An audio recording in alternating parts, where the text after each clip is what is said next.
Mortes por câncer acendem alerta em Ribeirão Preto. A medicina especializada aponta para um futuro ainda mais preocupante e alerta tanto as pessoas quanto as autoridades.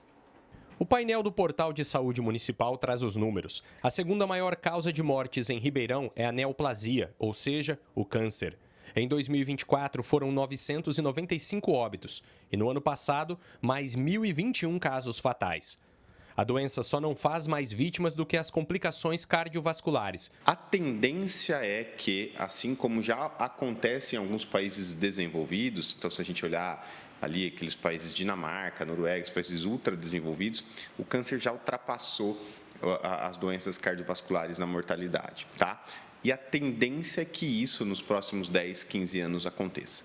Ou seja, a gente vai ter aí um incremento absurdo no número de casos de câncer, mas também da mortalidade pela doença. O dado mais preocupante nesse cenário é o número de jovens e adultos atingidos. 2025 registrou 111 mortes em pessoas entre 0 e 50 anos de idade. Um retrato do país todo, já que o Brasil tem diagnosticado até 175 mil casos anuais de câncer nessa faixa etária. Tem várias suposições que a gente imagina, né, que podem estar acontecendo e que vem acontecendo com o passar dos anos, né, para chegar nessa situação. Tá?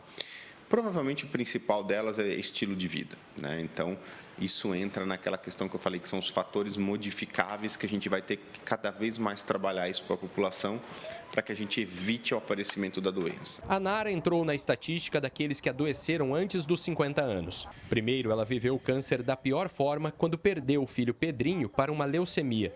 O menino de 3 anos partiu deixando uma dor tão grande na mãe que ela esqueceu de cuidar da própria saúde.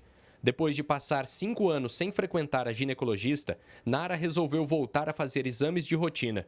Foi aí que veio o susto. Câncer de mama, o mais recorrente entre as mulheres. Por eu ter plano de saúde, acredito que isso foi um dos fatores que foi muito rápido. Então, eu fui no meu médico, ele constatou que eu tinha alguma coisa nos exames, me mandou para o mastologista me pediu exames mais apurados, constatou. Em seguida, uma semana depois, eu já estava fazendo cirurgia para retirar, para fazer biópsia.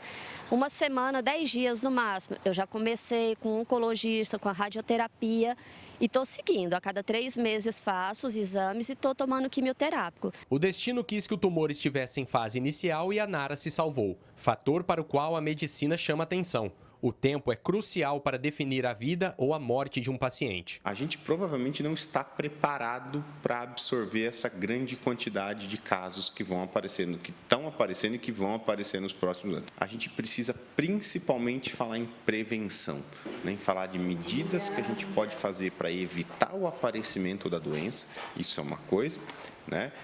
E medidas que a gente pode fazer para detecção precoce, ou seja, se eu não conseguir evitar o aparecimento da doença, que pelo menos eu faça a detecção precoce, onde eu vou conseguir curar a maioria dos pacientes. Para os especialistas em oncologia, existe um remédio bastante conhecido que não faz milagres, mas serve tanto para a prevenção quanto para o tratamento do câncer. É o exercício físico, que também atende pelos nomes de esporte, bons hábitos, qualidade de vida. A melhor notícia é que esse remédio pode inclusive ser gratuito, porque não faltam opções. Se vier acompanhado de boa alimentação, só ajuda. A obesidade tem se tornado um dos principais inimigos da saúde e da medicina. A condição está cada vez mais presente desde crianças até idosos e prejudica tanto quanto o cigarro, por exemplo. Ela é uma doença extremamente inflamatória, né? E a gente sabe que o câncer ele adora ambientes inflamados. Além da obesidade aumentar a chance do aparecimento de vários tipos de câncer, a obesidade ela dificulta a ação do tratamento, então os pacientes obesos tendem a responder pior aos tratamentos que a gente tem hoje atuais.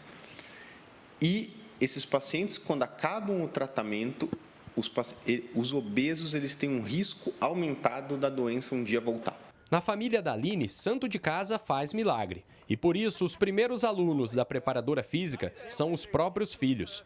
Desde cedo, a criançada está aprendendo os benefícios da prevenção. É melhor que remédio, né? Porque remédio você tá ali, dependente dele, você gasta, né? E, por exemplo, fazer uma caminhada num parque, né, como aqui, não gasta. Tem tantas atividades hoje em dia que são indispensáveis, né? E hoje em dia, como as doenças avançaram, eu acho assim que é para todo mundo, né?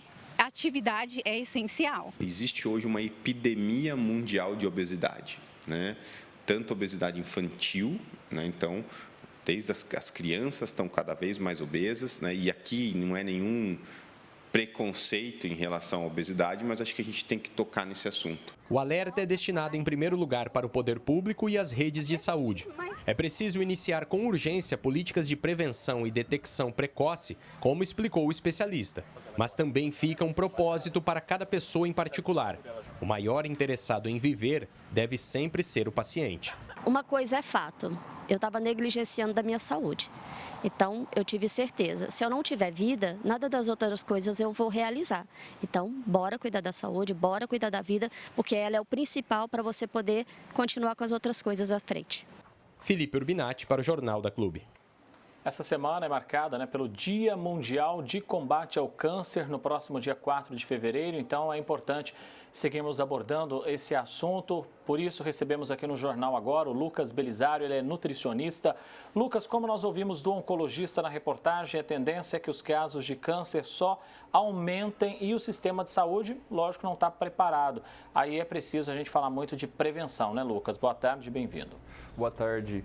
Perfeitamente. Quando a gente fala em prevenção, a gente não vai fazer com que a pessoa desenvolva a doença. Com isso, ela não vai passar por todo esse desgaste de tratamento, os custos que acontecem, os danos psicológicos, e para o sistema de saúde também é um benefício, porque como o doutor falou, o sistema de saúde hoje não está pronto para atender toda essa demanda que está vindo de casos de câncer relacionado à obesidade. E existem estudos que demonstram que o governo, para cada R$1 que ele investe em prevenção em relação à obesidade, ele economiza 5, porque uma pessoa obesa, ela traz mais prejuízo financeiro para o Estado, devido a complicações que ela vai ter problemas de mobilidade, problemas no trabalho. Então, é uma cascata de problemas que uma pessoa que está nessa condição de doença vai custar aos cofres públicos. E sempre a prevenção sai muito mais barata do que o tratamento.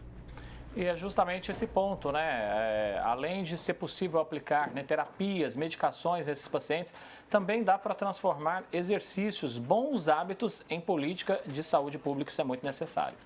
Perfeitamente. Quando a gente fala em bons hábitos, é importante que a gente foque sempre em trazer isso o mais antes possível na vida de uma pessoa. Se a gente pega uma criança e estimula ela a praticar uma atividade física, um esporte, já está mais próxima de alimentos saudáveis, é muito mais fácil ela manter isso da fase adulta do que pegar um adulto que já está numa fase de complicação devido a doenças graves recorrência da obesidade. Então, educar as crianças, educar as pessoas o quanto antes vai trazer uma sociedade com melhores hábitos, com uma melhor alimentação e uma melhor saúde, consequentemente. E esses exercícios, fazer exercícios, funciona não só para o câncer, por exemplo, mas atua diretamente também na prevenção da hipertensão, de outros problemas cardiovasculares que a gente sabe, Lucas, causam muitas mortes todos os anos. Sim, inclusive, como o doutor comentou, o exercício físico, até para no caso de alguém que está fazendo o tratamento do câncer, ele melhora a resposta quimioterápica, já tem estudos que demonstram isso. E para uma pessoa saudável, ele ajuda a controlar desde a mente, que também existem estudos que demonstram que o humor tende a melhorar com a prática de exercício físico, você previne questões metabólicas como diabetes, hipertensão, problemas que podem estar relacionados com uma inflamação sistêmica, além do que o exercício tem uma questão muito forte social. Existem grupos de pessoas que fazem amizades, elas melhoram network, melhoram diversas formas fazendo grupos de exercício, você sai de casa, você conhece pessoas novas. O exercício físico, ele só traz benefícios para a pessoa, seja na parte de prevenção, tratamento ou social. Lucas Belisário, nutricionista, agradeço muitíssimo a sua presença aqui com a gente, debatendo esse assunto de extrema importância. Um abraço e até a próxima oportunidade, Lucas. Obrigado.